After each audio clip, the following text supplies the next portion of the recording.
দীর্ঘ 15 বছর পর কিন্নাহারের দাসকাল গ্রামে হনুমান মন্দিরের উদ্বোধন ও বিশেষ পুজো পাঠ এবং হরিনাম সংকীর্তনের মধ্য দিয়ে হনুমান মন্দিরের দ্বারোদ্ঘাটন হয়ে গেল কিন্নাহার থানার দাসকাল গ্রামে। মঙ্গলবার সন্ধ্যায় ভাসমান শ্রী রামকৃষ্ণ প্রেম বিহারের মহারাজ স্বামী তত্ত্বস্থিতানন্দজি দ্বারোদ্ঘাটন করেন ওই মন্দিরটি। এদিন পুজো পাঠ এবং অনুষ্ঠানে সামিল হয়েছিলেন বিশিষ্ট ব্যক্তিবর্গ থেকে এলাকাবাসীরা। মন্দির নির্মাণের অন্যতম উদ্যোক্তা কৃষ্ণচন্দ্র কুণ্ডু জানান, দীর্ঘ 15 বছর পর রাজ্যে পালাবদল হতে অনেক ঘাত প্রতিঘাত পেরিয়ে এই মন্দির নির্মাণ করা সম্ভব হয়েছে। বীরভূম থেকে অনুকূল করাই report, crime press Bengal news.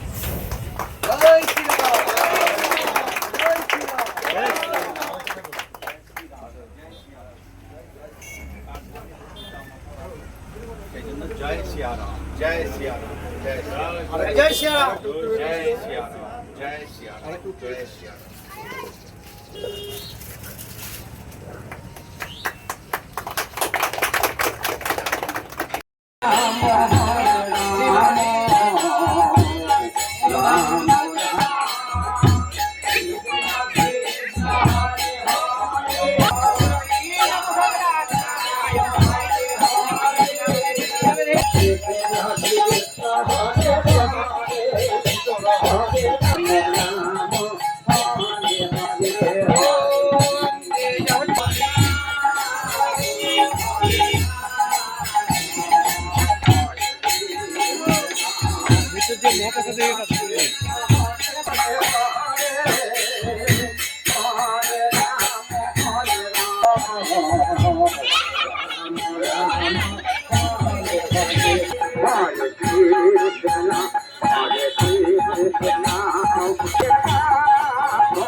ओम नरकानुवतारणाय ज्ञानप्रदाय करुणामय साधनाय सावित्र दुःख दाहनाय नमो नमो नमो शुभ हनुमते नमो।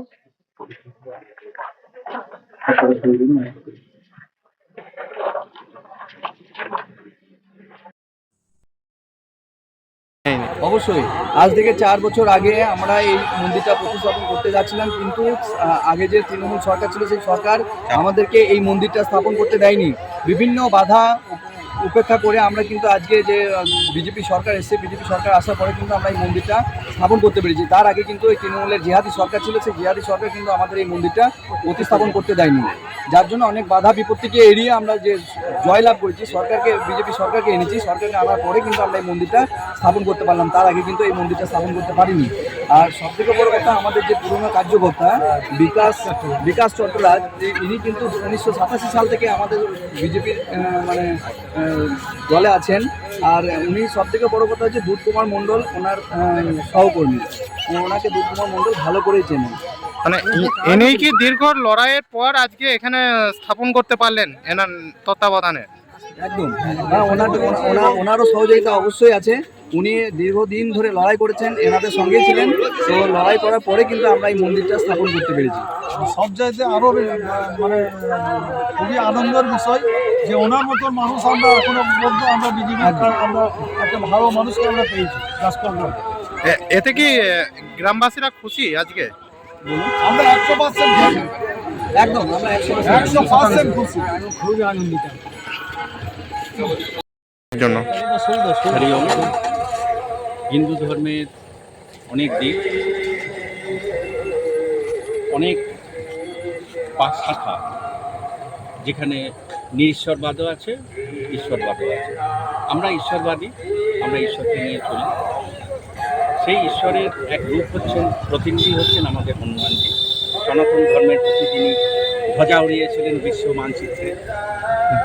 সমুদ্র পেরিয়ে, তখনকার দিনে সমুদ্র পেরোনো অপরাধ, এবং স্বামীজিও পেরিয়েছিলেন, তাকে অপরাধী বলা হয়েছে। সনাতন ধর্মের ধ্বজা উড়িয়ে এসেছিলেন, রামের জয় করে এসেছেন, সীতাকে উদ্ধার করে এনেছেন, সব কিছুই মানলাম। কিন্তু আমরা যে পরাধীন হয়ে গেছি, আমরা এই মোবাইলের কাছে, সমাজের ভোগের কাছে পরাধীন হয়ে বসে আছি। সেইখান থেকে উদ্ধার করবে কে?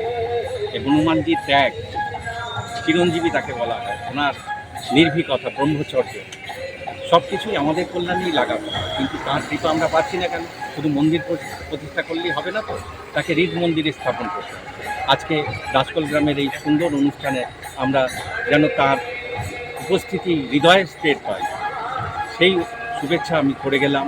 এবং আমাদেরকে এই হিন্দু ধর্মের প্রতিনিধিত্ব যিনি করেছিলেন, হনুমানজির উত্তরসূরি হয়ে আমাদেরকে হিন্দু ধর্মকে, সনাতন ধর্মকে এগিয়ে নিয়ে যাওয়ার আহ্বান দিয়ে গেলাম। জয়। যে সমস্ত হিন্দু এখনো মঠ মন্দিরগুলো রয়েছে সেগুলিতে এখনো বিভিন্ন জায়গায় পূজা অর্চনার ক্ষেত্রেও সমস্যা হচ্ছে বা সংস্কারের কাজের অভাব রয়েছে, সেগুলো দেখতে স্বামীজি বলছেন যেখানে বাধা নেই সেদিন সেই কাজ হয় না, সেই কাজ নয়। বাধা যেখানে নেই সেটা কাজ নয়, যেখানে বাধা আছে সেখানেই তো জয়। বাধা থাকবেই, আমাদেরকে সেই বাধা নিয়ে আমাদের মন, যে কথাতে আছে যে সব পরিষ্কার করতে হবে, তার আগে মনকে পরিষ্কার করতে হবে। মনকে পরিষ্কার করে এগিয়ে চলো, পথ দেখাবে। স্বামীজি বলছেন, দেখ, যদি স্বামীজির কাজ ভেবে স্বামীজিকে নিয়ে মাতামাতি করিস, তাহলে আমি ঘাড় মটকাবো। আর স্বামীজির কথাগুলো নিয়ে মাতামাতি করিস, যেগুলো বলে গেছে, কাজগুলো বলে গেছে, তাহলে আমি ঘাড়ে চেপে এগিয়ে নিয়ে যাবো। তেমনি হনুমানজি, স্বামীজি তো হনুমানের প্রতীক, তেমনি হনুমানজিও দেখো, হনুমানজি বলছেন আমাকে নিয়ে মাতামাতি, আমি যেগুলো রামের জন্য আমি করেছি সেইটা তোমরা যদি অনুসরণ করো, হৃদয়ে স্থাপন করো, এগিয়ে নিয়ে যাও, তাহলেই আমি খুশি হব। এই হচ্ছে বার্তা, তাতে কোনো সমস্যা আসবে না। তিনি এসে আমাদেরকে উদ্ধার করবেন, সেই সমস্যা থেকে উদ্ধার করবেন। তিনি সংকট মোচন, তার আর এক নাম চিরঞ্জীবী। জয় হনুমানজি কি জয়। আপনার নাম? জয় শ্রীরাম। আপনার নাম?